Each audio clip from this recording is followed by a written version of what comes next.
بسم اللہ الرحمن الرحیم۔ السلام علیکم ورحمۃ اللہ وبرکاتہ۔ ناظرین و سامعین، دل خوف زدہ ہے، دل غم زدہ ہے، آنکھیں بھیگ رہی ہیں۔ اس پر نہیں کہ کرونا پھیلتا جا رہا ہے، وبائیں بیماریاں بڑھتی جا رہی ہیں۔ دل اس لیے خوف زدہ نہیں ہے، دل تو اس لیے خوف زدہ اور غم زدہ ہے کہ علماء کرام دنیا سے رخصت ہو رہے ہیں، ہمیں چھوڑ کر اس دنیا سے جا رہے ہیں۔ قرب قیامت ہے، یہ بہت بڑے خطرے کی گھنٹی ہے۔ نبی صلی اللہ علیہ وسلم کا فرمان، صحیح بخاری کتاب العلم کھول لیجئے، حرف بحرف ثابت آ رہا ہے، صادق ہو رہا ہے۔ ان من اشراط الساعۃ ان یرفع العلم ویظہر الجہل۔ قرب قیامت ہے کہ علم اٹھا لیا جائے گا اور جہالت پھیلا دی جائے گی۔ کیسے علم اٹھا لیا جائے گا؟ کیا علمی تدریسی نظام کم ہو جائے گا؟ نہیں، شاید تعلیمی تدریسی نظام تو پہلے سے بھی زیادہ ہے۔ نیو سے نیو سسٹم آکسفورڈ کیمبرج ہم پر مسلط کیا جا رہا ہے، لیکن علم کا اٹھایا جانا اور قرب قیامت تو ایسے ہے کہ قال اللہ وقال الرسول کہنے والے اٹھائے جا رہے ہیں۔ کتاب اللہ اور سنت رسول صلی اللہ علیہ وسلم سکھانے والے رخصت ہو رہے ہیں، کیونکہ اس سے پہلے بھی قتل و غارت عام تھی، خون خرابہ عام تھا، لڑائی جھگڑے، خون ریزی، چوری، ڈاکہ، بہتان، بے حیائی، فحاشی، بڑی سے بڑی بیماریاں، وبائیں اتر رہی تھیں، نازل ہو رہی تھیں، لیکن ہم پھر بھی محفوظ تھے کیونکہ ہم میں علماء کرام موجود تھے۔ اب خوف اور ڈرنے اور غم کی بات اس لیے ہے کیونکہ علماء کرام رخصت ہو رہے ہیں۔ اور سنیے، یہی علم کا اٹھایا جانا ہے۔ صحیح بخاری عن عبد اللہ بن عمرو بن العاص رضی اللہ عنہما قال قال رسول اللہ صلی اللہ علیہ وسلم ان اللہ لا يقبض العلم بقبض العلم انتزاعا ينتزعه من العباد ولكن يقبض العلم بقبض العلماء۔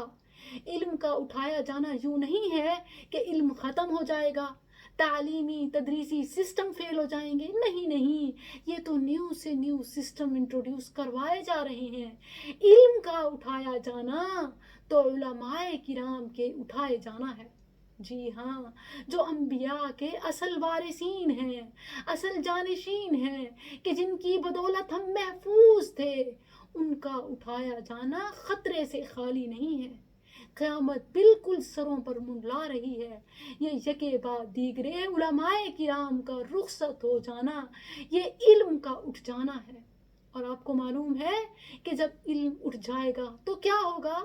جہالا ہمارے رؤساء ہوں گے، جہالا بڑے بڑے منصبوں پر اور عہدوں پر فائز ہو جائیں گے، اور پھر عام پبلک جب ایسے جہالا سے فتوے پوچھے گی تو کیا ہوگا؟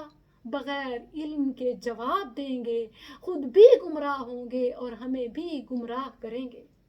اور ایسے نہیں ہوگا کہ بتانے والے سمجھانے والے نہیں ہوں گے، بلکہ یہ تو زیادہ موجود ہوں گے۔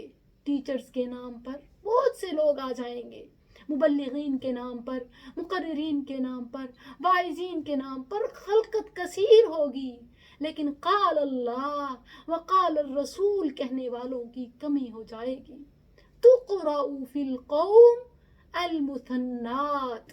رسول اللہ صلی اللہ علیہ وسلم نے فرمایا، امت میں مثنات، بڑی فصیح بلیغ باتیں ہو رہی ہوں گی، لیکن پھر قیامت قائم ہو جائے گی، علم اٹھا لیا جائے گا۔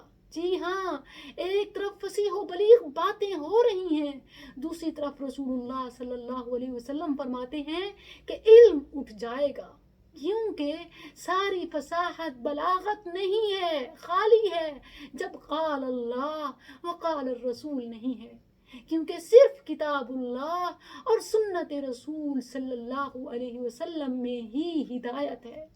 صحابی رسول پوچھتے ہیں کہ اللہ کے نبی مل مسنات، مسنات کیا ہے؟ کہ آپ نے فرمایا کہ مسنات تو بہت ہوں گی۔ مسنات کیا ہیں؟ آپ نے فرمایا التی کتبت سوا کتاب اللہ، کتاب اللہ سے ہٹ کر جتنی بھی باتیں ہیں، جتنی بھی فصاحت و بلاغت سے بھرپور ہیں، وہ ساری زیرو ہیں، وہ ساری مصنعات ہیں۔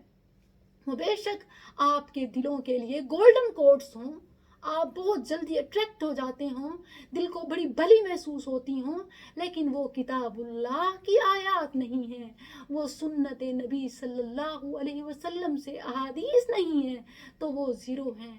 اور ایسے لوگوں کا قال اللہ وقال الرسول کہنے والوں کا یوں اٹھ جانا ہمارے لیے کرونا سے بھی بڑا خطرہ ہے، بڑے خوف کا مقام ہے، اور اسی لیے میرا دل گھٹتا جا رہا ہے، آنکھیں بھیگ رہی ہیں، کیونکہ علماء کرام رخصت ہو رہے ہیں، قیامت ہمارے سروں پر منڈلا رہی ہے۔ سنبھل جائیے اور کتاب اللہ سے اپنا رشتہ مضبوط کر لیجئے، کیونکہ ہدایت صرف یہیں سے ہے۔ اس کے علاوہ باقی تمام چیزیں آپ کو موٹیویشن تو دے سکتی ہیں، آپ کو اٹریکٹ تو کر سکتی ہیں، لیکن ہدایت سے خالی ہیں۔ السلام علیکم ورحمۃ اللہ۔